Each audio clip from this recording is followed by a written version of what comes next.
Muy buenos días, jóvenes. Quien les habla, el doctor Zenobio Nina Arteaga, docente titular de la Cátedra de Anatomía. Haciendo caso a solicitud de varios estudiantes que en realidad la explicación con puramente imágenes no les ha gustado, vamos a hacer una presentación hoy ya directamente con lo que quieren ellos. Es un resumen de todo lo que es sustancioso dentro de lo que es el avance mismo del tema que vamos a desarrollar, que es pared anterolateral del abdomen. Para ello voy a hacer más o menos un resumen general respecto a lo que viene a ser el abdomen mismo. El abdomen, separado de lo que es la cavidad torácica o la jaula torácica con su contenido, ¿no es cierto? Tiene para ustedes varios elementos.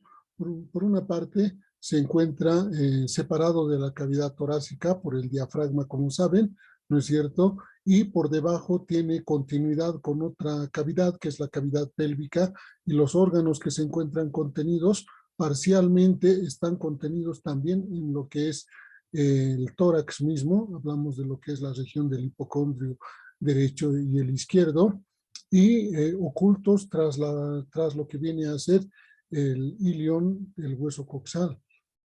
También tomados en cuenta en la parte topográfica como región. Entonces, tomaremos solamente de la pared anterolateral como continente de toda esta cavidad, que es la cavidad abdominal, que por debajo se continúa con la cavidad pélvica, y delimitamos nuestra región desde la parte superior, que comienza en el apéndice xifoide, desde el esternón, ¿sí? Y los rebordes costales correspondientes hasta lo que viene a ser en la parte inferior el ligamento inguinal, que ya lo conocen por miembros, y la parte superior de los huesos coxales.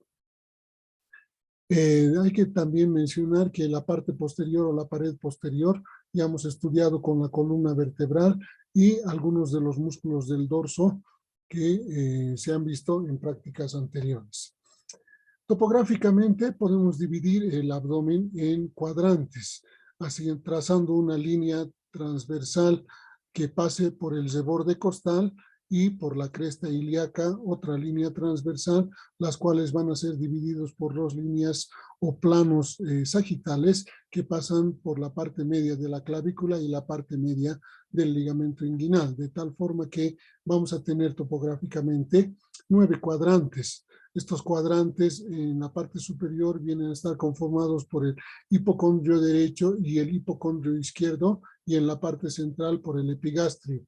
Cada uno de estos cuadrantes tiene, como está mencionado aquí, ciertos elementos que hay que describir netamente en ellos. Por ejemplo, en el hipocondrio derecho tenemos a lo que es el hígado, particularmente el lóbulo derecho del hígado, el colon ascendente y el ángulo cólico derecho, el riñón derecho y su pelvis renal, así como la parte inicial de lo que viene a ser la vía urinaria, además de las glándulas suprarrenales. En el hipocondrio izquierdo tenemos a lo que viene a ser el fondo del estómago y parte de lo que es el cuerpo mismo del estómago. Tenemos el vaso, el colon ya descendente, la parte izquierda del colon transverso, el ángulo cólico izquierdo, ¿no es cierto? Al igual que los órganos urinarios que hemos mencionado en el lado contralateral. Por debajo de esto nosotros tenemos lo que es la zona umbilical o región umbilical, y a ambos lados lo que son los flancos derecho e izquierdo, particularmente cada uno de ellos con contenido similar en lo que se refiere a los órganos intraabdominales. En la región umbilical, sí, nosotros vamos a tener a lo que es el estómago, el duodeno, el yeyuno, el colon transverso o buena parte de esto, así como lo que es el gran delantal de los epiplones. ¿Sí? También tendremos a lo que vienen a ser los ureteres ya en la parte inferior, el mesenterio, la aorta y la vena cava inferior, que son órganos centrales localizados en la zona umbilical. Algo importante para ustedes, sobre todo en la parte quirúrgica, va a ser la localización de los órganos que están en la fosa ilíaca derecha, que están caracterizados por el ciego, la parte inicial del colon ascendente, el ilion, y su parte terminal, además de lo que viene a ser el apéndice. Entonces, para hacer una apendicectomía, tenemos que localizarnos en lo que es la fosa ilíaca derecha. La fosa ilíaca izquierda está caracterizado por lo que es el contenido del colon sigmoideo, básicamente, y el hipogastrio, por todo lo que viene a ser las asas del yeyuno ilion, además de la parte terminal del colon sigmoideo, y por detrás el recto. Además, dos órganos que son importantes de la vía urinaria, que es la vejiga y lo que viene a ser los uréteres. Además, tendremos aquí también algunos elementos de aparato genital, tanto masculino, ¿sí?, como del aparato genital femenino, que lo van a ver en el próximo rote, que es cavidad pélvica. Esta es la clasificación francesa de en 9 cuadrantes de lo que es el contenido topográfico de la pared anterolateral del abdomen. También se lo puede hacer mediante el punto de vista americano, que simplemente hace un trazo lineal que cruza en el ombligo, una línea transversal y una línea sagital, que divide en 4 cuadrantes, 2 cuadrantes superiores o supraumbilicales y 2 cuadrantes inferiores o infraumbilicales, con todo lo que vienen a ser los órganos que están localizados en cada uno de estos cuadrantes. Cualquiera sea la denominación que nosotros le demos, vamos a darle aplicabilidad al contenido de los órganos de la pared abdominal.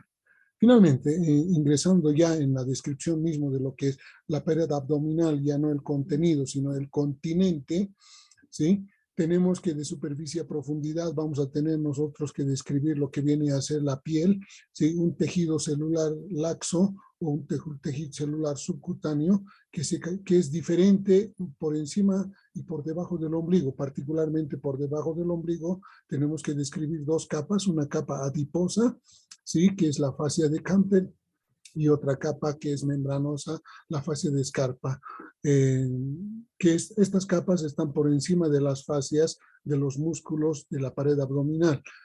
Cada uno de los músculos de la pared abdominal con sus determinadas fascias forman otra gran capa, y finalmente la fascia extraperitoneal o grasa extraperitoneal por detrás de lo que viene a ser la fascia transversal, que recubre la parte interna de todo lo que vienen a ser los músculos, y por encima de lo que está la última capa, que es la capa peritoneal. Entonces, entre la fascia transversalis o fascia transversa, ¿sí?, y el peritoneo, encontramos también una fascia extraperitoneal que tiene un contenido graso. Como decía, la capa superficial de lo que viene a ser el tejido celular laxo subcutáneo tiene la fascia de Camper. Esta fascia de Camper está por debajo de la que es el ombligo mismo, ¿sí?, y tiene un grosor variable. Aquí lo ven de amarillo ustedes, ¿sí? Se continúa con la fascia del periné y la fascia del pene. Particularmente en los hombres, cubre lo que viene a ser el pene, se une a la capa profunda de la fascia superficial, ¿sí?, en lo que viene a ser el escroto mismo. En las mujeres igualmente va a cubrir a lo que son los labios menores. Esa es la porción superficial del tejido celular laxo que existe por debajo del ombligo. En la parte profunda tenemos la capa membranosa, y esa se denomina fascia de Scarpa. Esta fascia de Scarpa se va a continuar con lo que ustedes conocen como fascia lata, y que ya han visto en lo que viene a ser la descripción del miembro inferior. En la línea media se inserta esta fascia en lo que viene a ser una línea de entrecruzamiento de las fascias musculares, conocida como la línea alba. Y en la parte inferior se continúa con su inserción en lo que viene a ser la rama isquiopubiana, y en lo que viene a ser la fascia perineal superficial o fascia de Coles, que van a describir en el siguiente rote. ¿Qué son lo que se describe entonces en la pared anterolateral? Básicamente lo que se hace es la descripción de 5 músculos. Por una parte, el oblicuo externo del abdomen, ¿sí?, que es el más superficial.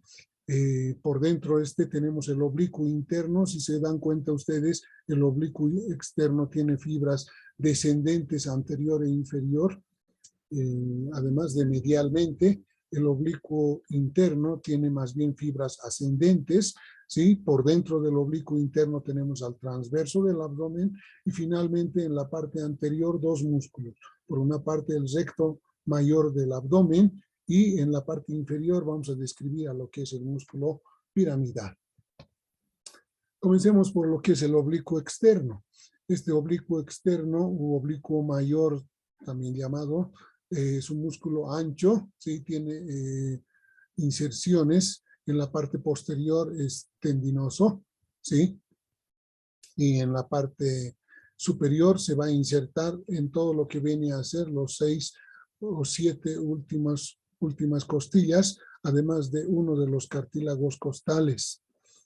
Desde estas zonas superiores, estas vienen más o menos en forma de cierre, intercalados con las inserciones del músculo serrato anterior o serrato mayor. ¿Sí? De estas inserciones superiores tenemos tres tipos de fibras. Unas son posteriores y esas bajan directamente, más o menos en sentido vertical. Unas fibras medias que bajan oblicuamente hacia lo que es en la parte anterior y medial, particularmente hacia lo que es la línea media, que hemos dicho que se llama la línea alba, y las fibras superiores básicamente tienen una dirección horizontal. En la parte anterior, para formar lo que viene a ser la línea alba, se continúan las fibras musculares, ya con lo que viene a ser, por una parte, las aponeurosis del músculo oblicuo externo o oblicuo mayor y terminan entrecruzándose por un lado con las fibras del lado opuesto o del lado contralateral. Entonces hacen un entretejido aponeurótico sumamente resistente por encima y por debajo del ombligo. Además, las fibras que son inferiores se van a terminar insertándose en lo que viene a ser la cresta ilíaca, en lo que viene a ser particularmente el labio externo de esta cresta, y algunas de estas fibras descienden inclusive formando una masa aponeurótica dura y gruesa, conocido como lo que viene a ser una expansión, que nosotros vamos a definir como ligamento inguinal. Más adelante vamos a ver las dependencias ligamentosas que tiene la fascia esta, particularmente en la porción inferior, que van a formar los ligamentos, particularmente el ligamento inguinal, para lo que viene a ser el ligamento lacunar y el ligamento pectíneo. Por otra parte, las fibras superiores a estas, ¿sí? Van a formar en la parte superficial lo que vienen a ser los pilares. No solo eso, sino que estas fibras aponeuróticas terminan entrecruzándose con las del lado opuesto, pero que provienen del músculo oblicuo interno. Estas fibras básicamente van a engrosar y van a reforzar todo lo que viene a ser lo que en adelante describiremos como la vaina de los rectos. Si nosotros vamos a ver las inserciones pubianas de lo que viene a ser la fascia del oblicuo externo del abdomen, tendremos que forzosamente decir que esta va a terminar en el pubis mediante la formación de pilares. Estos son pilares que van a formar el anillo superficial o la salida de lo que más adelante describiremos como el trayecto inguinal.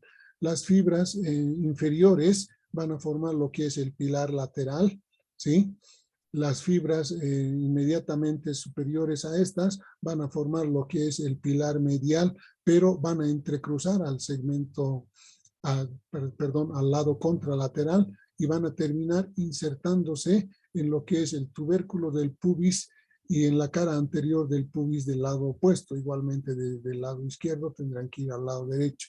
Y finalmente también van a formar las fibras superiores a estas, lo que conocemos como el pilar posterior del anillo inguinal o del trayecto inguinal, también llamado ligamento de Coles o ligamento reflejo, y estas fibras descienden mediales y superiores a lo que era el pilar medial para terminar insertándose por una parte en lo que viene a ser en la sínfisis del pubis, en el tubérculo del pubis y en el extremo medial del pecten del pubis. Considerado en grande, las fibras del oblicuo externo que están prácticamente insertándose en lo que son los 3/4 anteriores del labio externo de la cresta ilíaca, ¿sí? Dejan un espacio, ¿sí?, débil que nosotros vamos a conocer de ahora en adelante como el triángulo de JL Petit, sitio frecuente de hernias, sobre todo la hernia lumbar, que es la hernia de Petit. Entonces vamos a delimitar este triángulo por lo siguiente. Por una parte, el borde posterior del músculo oblicuo externo, igualmente al borde anterior del músculo dorsal ancho y finalmente en la parte inferior a lo que viene a ser la cresta ilíaca. Por favor, van a repasar un poquito más esas zonas débiles que son sitios frecuentes de hernias abdominales. Además, el oblicuo externo está relacionado con la formación de varios ligamentos, ¿sí? Uno de ellos, como les decía, el ligamento inguinal o también llamado arco de Falopio, ¿sí? Esto particularmente va a estar dado por un engrosamiento de las fibras más inferiores de la aponeurosis del oblicuo externo. Si se dan cuenta ustedes, estas fibras engruesan, por una parte terminan insertándose en la espina ilíaca anterosuperior hasta lo que viene a ser la espina del pubis. Paralelamente a esto van a formar una especie de canal, ¿sí? Canal que va sobresalir hacia la parte interna, ¿sí? Y este canal va a terminar en un extremo medial de estos haces ya ligamentosos, no solo aponeuróticos, y va a formar lo que viene a ser una expansión que nosotros hemos estudiado en miembros inferiores, como lo que es el ligamento lacunar o ligamento de Gimbernat. No solo eso, sino que las fibras que continúan al ligamento de Gimbernat van a engrosarse y formar otro haz ligamentoso que va a recorrer todo lo que es el pecten del pubis, lo que se conoce como el ligamento de Cooper o ligamento pectíneo. Este ligamento pectíneo, además de tener fascículos que provienen del ligamento de Gimbernat, ¿sí?, va a tener los fascículos que provienen de lo que es la aponeurosis del iliopsoas, particularmente de la fascia ilíaca. Entonces, este reforzamiento hace que se forme lo que es el ligamento pectíneo o ligamento de Cooper. Entonces, todo como dependencias de lo que viene a ser el oblicuo externo del abdomen. Igualmente, el oblicuo, por dentro del oblicuo externo tenemos a lo que es el músculo oblicuo interno del abdomen, u oblicuo menor para algunos, ¿sí?, que es un músculo igual plano, triangular, que está aplicado a la cara superficial del transverso y profundo a lo que es el oblicuo externo. Esta tiene inserciones inferiores y desde estas inserciones inferiores van a ir a terminar en lo que viene a ser tanto lo que es la parrilla costal como lo que viene a ser la fascia del músculo oblicuo interno unido a lo que es la fascia del músculo oblicuo externo, particularmente en el cuarto inferior. Entonces, las inserciones vienen a ser del tercio lateral del ligamento inguinal, ¿sí? Después viene a insertarse también en los 3/4 anteriores de lo que viene a ser el intersticio de lo que es la cresta ilíaca. Y finalmente, por una lámina tendinosa, esta termina insertándose en lo que es el cuarto posterior de la cresta ilíaca y además en lo que es la apófisis espinosa de la lumbar quinta. Entonces, estas inserciones se continúan con fibras musculares carnosas y la inserción terminal es superior hacia lo que viene a ser las costillas, ¿sí? Entonces, esta inserción se va a dar por fibras posteriores en los 4 últimos cartílagos costales. Después tiene fibras medias que van a ir a constituir parte de lo que viene a ser llamemos así, la fascia o envoltura de los músculos rectos, ¿sí? En los 2/3 superiores, esta fascia o envoltura de los músculos rectos se divide en 2 hojas, una pasa por delante del recto anterior y otra pasa por detrás, en tanto que en el tercio inferior todas pasan por delante, dejando una especie de arco facial o ligamentoso en la parte posterior o en la cara posterior del recto mayor del abdomen, que vamos a estudiar como lo que es el arco de Douglas.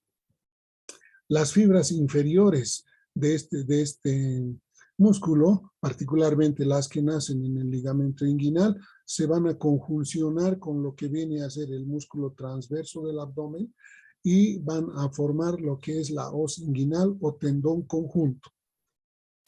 Todas las fibras que están localizadas por debajo de estas fibras inferiores, cuando hay la salida de los testículos, básicamente, ¿no es cierto?, van a ser arrastradas al interior de lo que es el contenido del trayecto inguinal, que es el cordón espermático, y de esa forma van a formar también lo que es el músculo cremaster, en este caso el cremaster externo, que es dependencia del oblicuo interno del abdomen. Igualmente, tal cual hemos descrito en lo que viene a ser el triángulo de JL Petit relacionado con el músculo oblicuo externo, también existe una zona débil en la conformación de la pared posterior, básicamente, ¿sí?, con relación a lo que viene a ser el músculo oblicuo interno. Si se dan cuenta ustedes, esas son las fibras posteriores que están insertadas en la lámina tendinosa que viene de la cresta ilíaca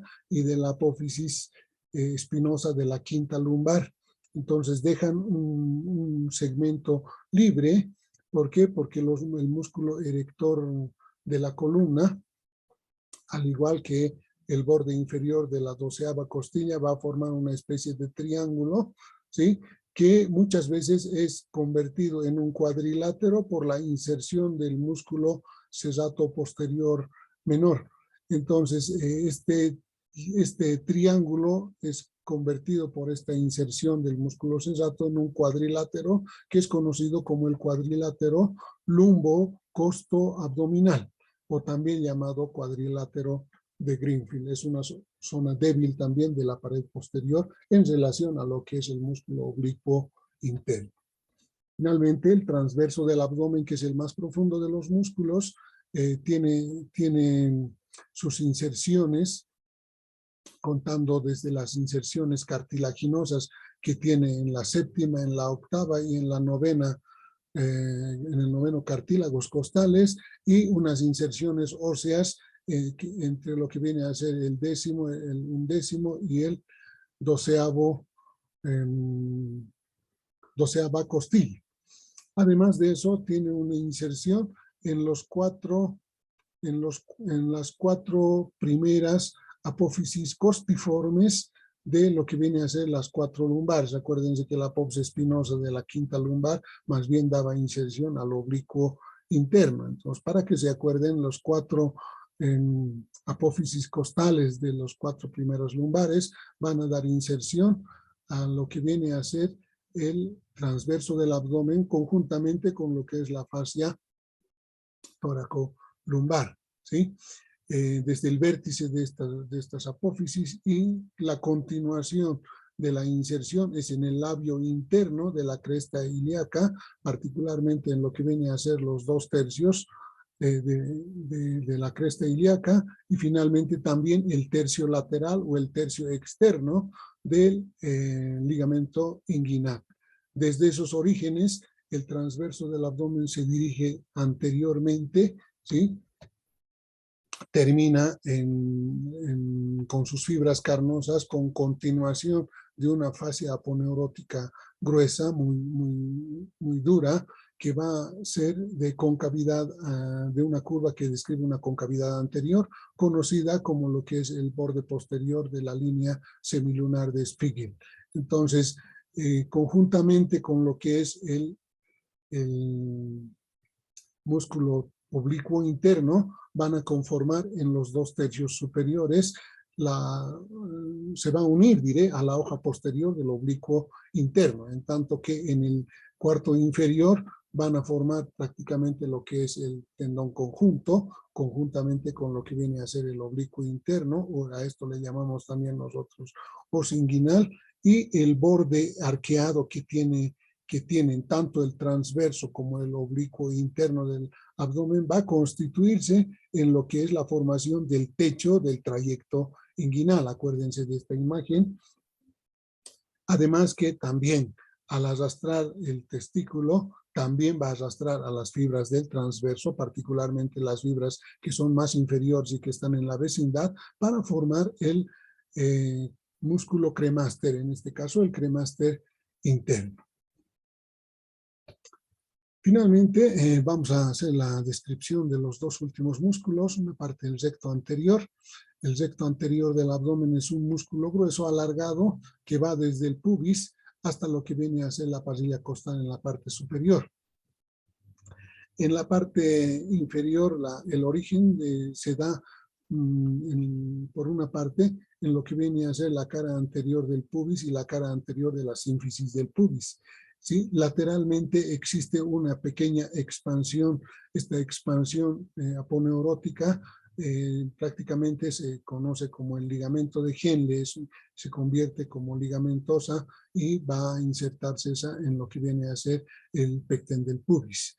Desde ahí ascienden las fibras, ¿sí? Están intercaladas por tendones intermedios, podemos llamar así, o láminas son interdigitales, ¿sí? Entre 3 y 4, y finalmente termina en lo que viene a ser la parte superior por 3 digitaciones, una digitación lateral, una media y una medial. La digitación lateral va a terminar en lo que viene a ser en la mitad lateral del quinto cartílago costal y el extremo de la quinta costilla. Y ahí tiene usted a la quinta costilla y el quinto cartílago costal.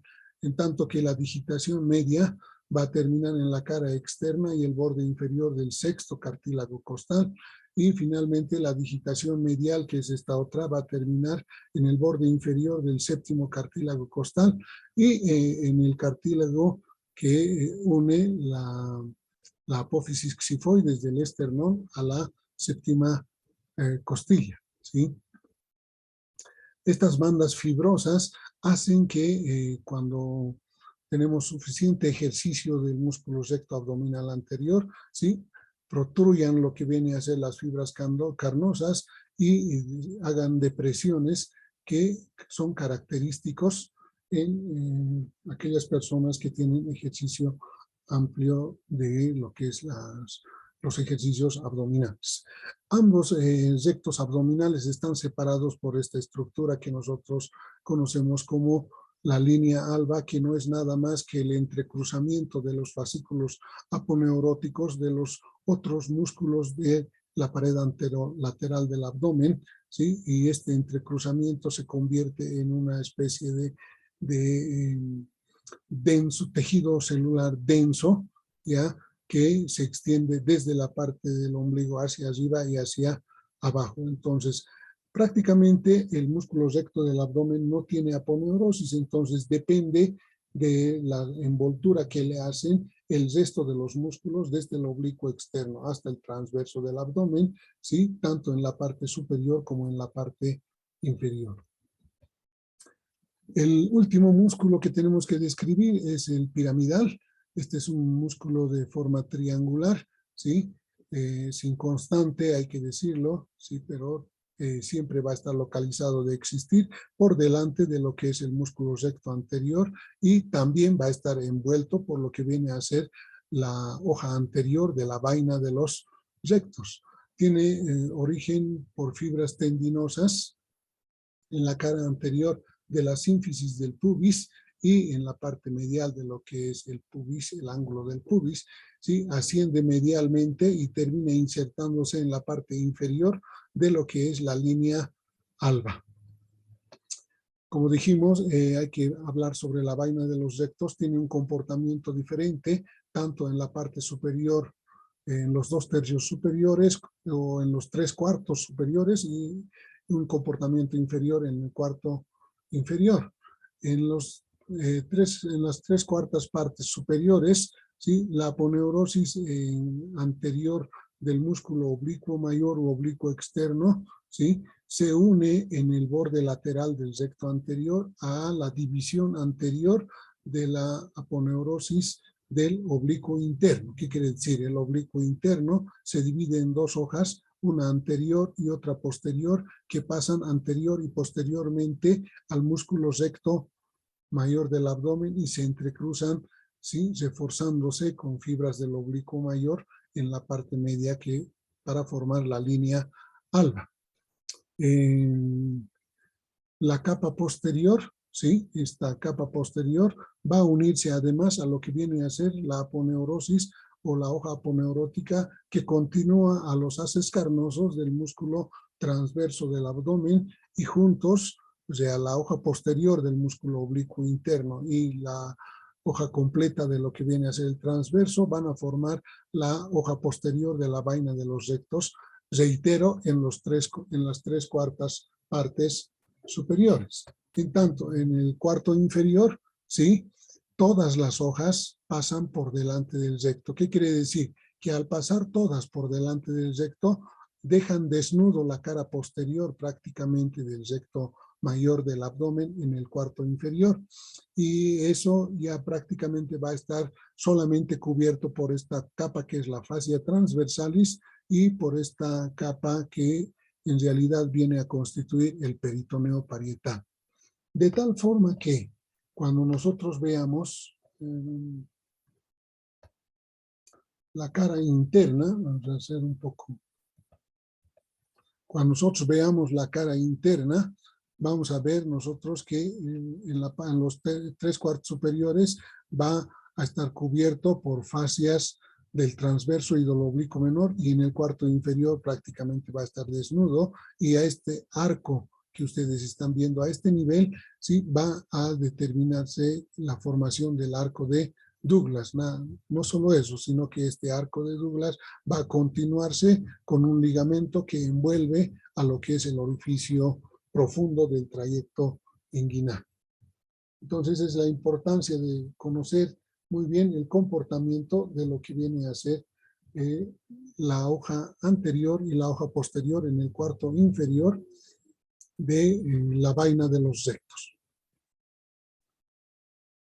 Seguimos, vamos a terminar con lo que es de manera global la inervación de la pared anterolateral. En lo que se refiere a la piel, sí tengan en cuenta que desde la T7 a la T9 por sus ramos cutáneos, ¿sí? Van a estar encargados de la inervación por encima del ombligo, la piel que rodea al ombligo y todo lo que es como si fuera una especie de cinturón está a cargo de la T10 y finalmente desde la T11 a la L1 se distribuyen la inervación cutánea de la parte infraumbilical, incluyendo lo que viene a ser el escroto y los labios mayores, además de lo que es la parte medial del muslo.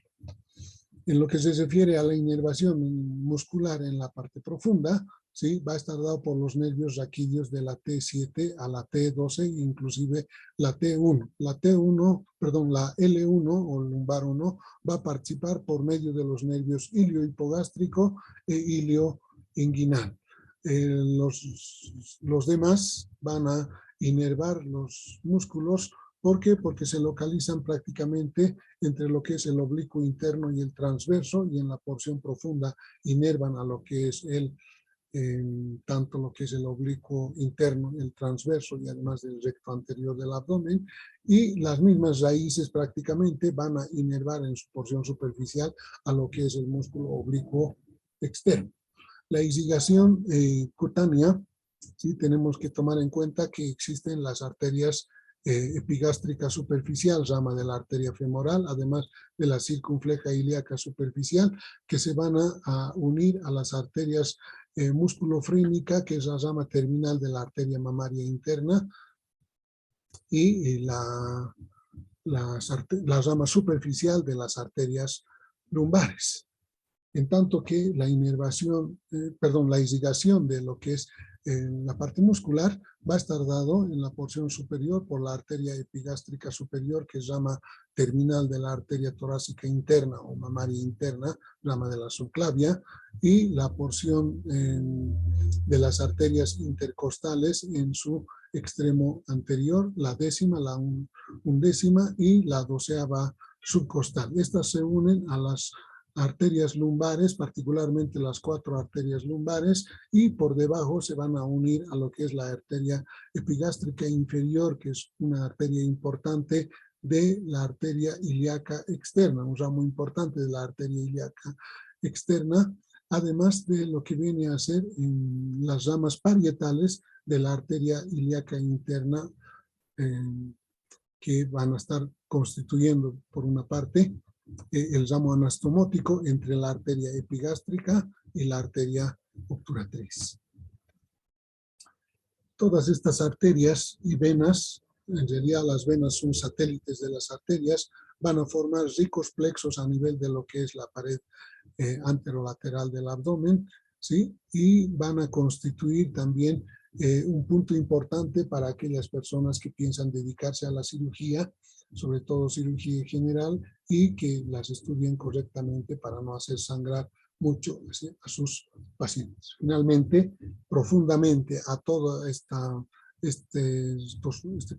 contingente muscular que hemos descrito, nosotros vamos a tener una fascia que es la fascia transversalis. Esta es una fascia continua que recubre todo lo que es la parte profunda de la pared anterolateral del abdomen, cruza la línea media, ¿sí? Y va a recubrir prácticamente todos los elementos que nosotros vamos a ver descritos ya en la cara posterior de lo que es la pared anterolateral del abdomen, y por debajo se va a continuar con la fascia parietal o fascia endopélvica. En realidad, esta es una fascia endoabdominal, la fascia transversal, al igual que en la cavidad torácica, nosotros teníamos una fascia endotorácica.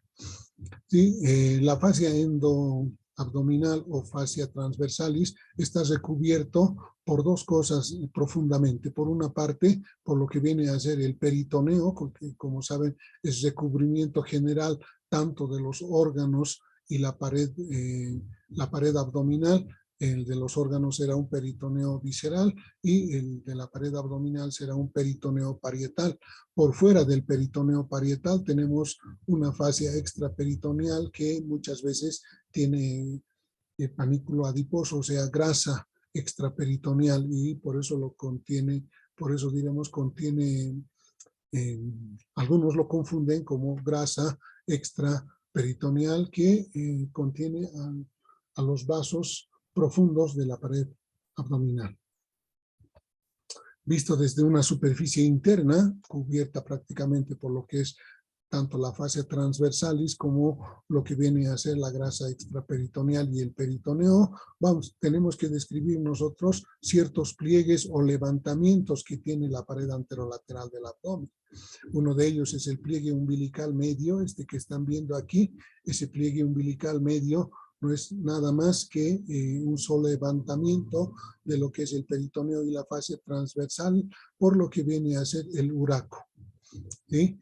Seguidamente tenemos que describir lateral a este otro pliegue. Este es el pliegue umbilical medial. En realidad existen dos pliegues umbilicales mediales, uno a cada lado, y estos cubren a lo que viene a ser el ligamento umbilical, que no es nada más que la obliteración de lo que eran las arterias umbilicales. Lógicamente, al cortar el cordón umbilical, estas han ido degenerando y se han convertido, se han obliterado y se han convertido en lo que viene a ser el ligamento umbilical.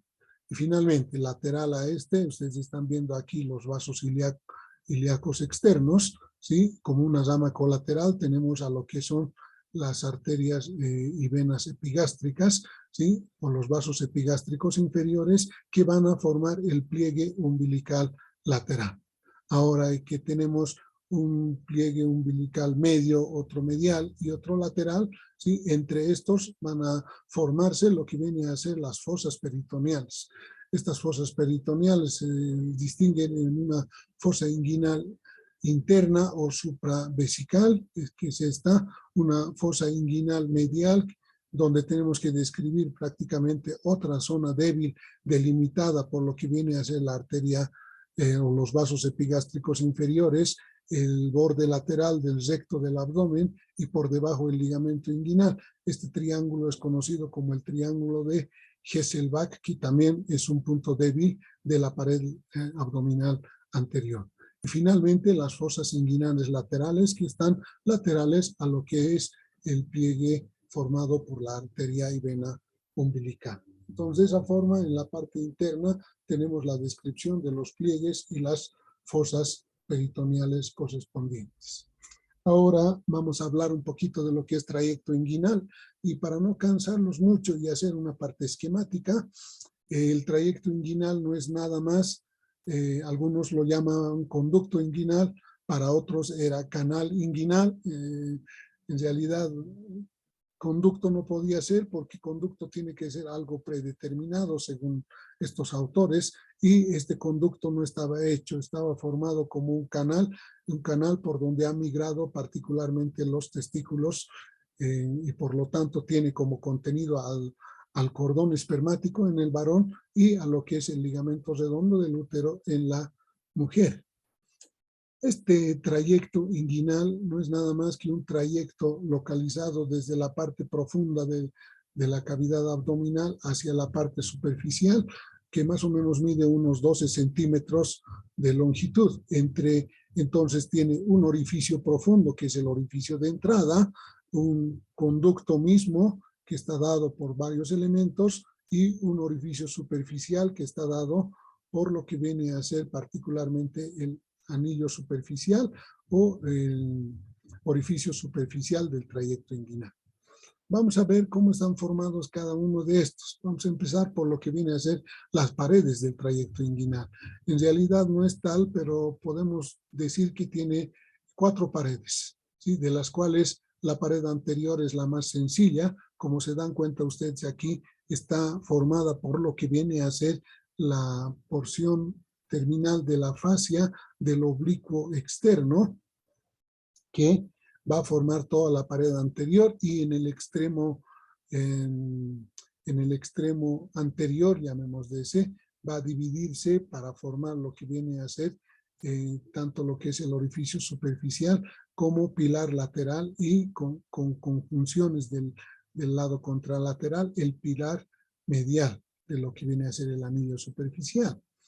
La pared posterior tal vez es la pared que muchos se complican, ¿no es cierto? Y amplificando una porción en este segmento, ¿sí? Vamos a decir que la pared posterior va a estar formado por una parte, en la porción medial, por lo que viene a ser el ligamento reflejo, es decir, el pilar posterior, que en realidad está formado por las fibras más inferiores del oblicuo externo del lado contralateral, que pasan hacia este lado y terminan insertándose en todo lo que viene a ser el ligamento inguinal y la parte correspondiente del pecten del pubis. Por otra parte, tenemos esta estructura que ustedes están viendo acá, que no es nada más que la unión de las fibras aponeuróticas del músculo oblicuo interno y del transverso. A eso le llamamos la os inguinal.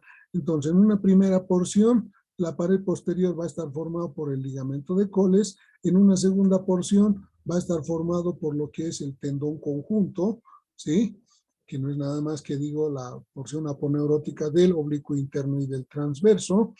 En una parte posterior a esta, prácticamente va a estar cubierto solamente por fascia transversalis, y finalmente en la parte lateral de todo lo que viene a ser la pared posterior va a estar el recubrimiento que viene a ser la fascia que envuelve a los vasos epigástricos. Entonces esas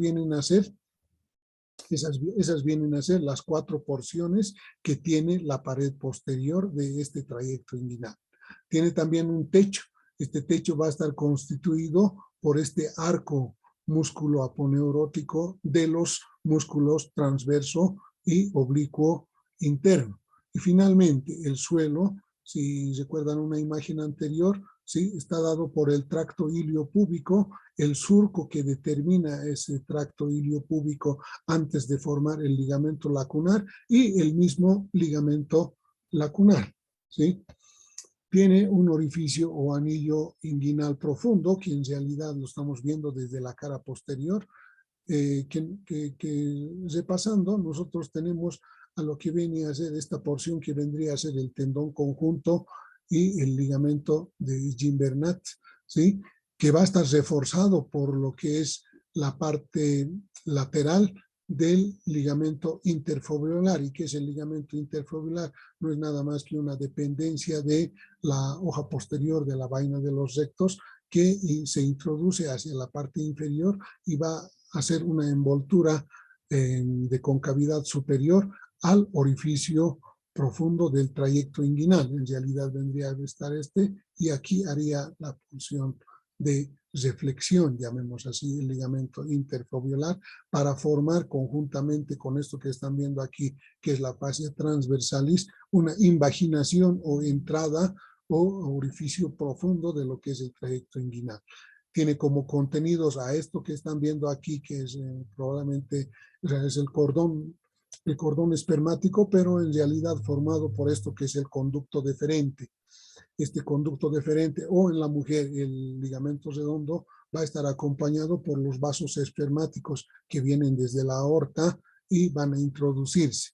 Al introducirse, lógicamente arrastran a la fascia transversalis y arrastran también a los músculos transverso y oblicuo interno en algunos de sus fascículos o fibras que están más vecinos a lo que es el conducto inguinal para formar lo que vienen a ser los cremásteres. Finalmente, el anillo inguinal superficial, como ya les había mencionado, tiene a lo que es dependencias de la fascia del oblicuo mayor, el pilar lateral, el pilar medial, el pilar posterior o ligamento de Colles, que en realidad van a circunscribir junto a cintillas arqueadas en cada uno de los sentidos homolaterales y contralaterales que van a formar las fibras intercrurales, ¿sí? Que cierran el orificio superficial de este trayecto que es el trayecto inguinal.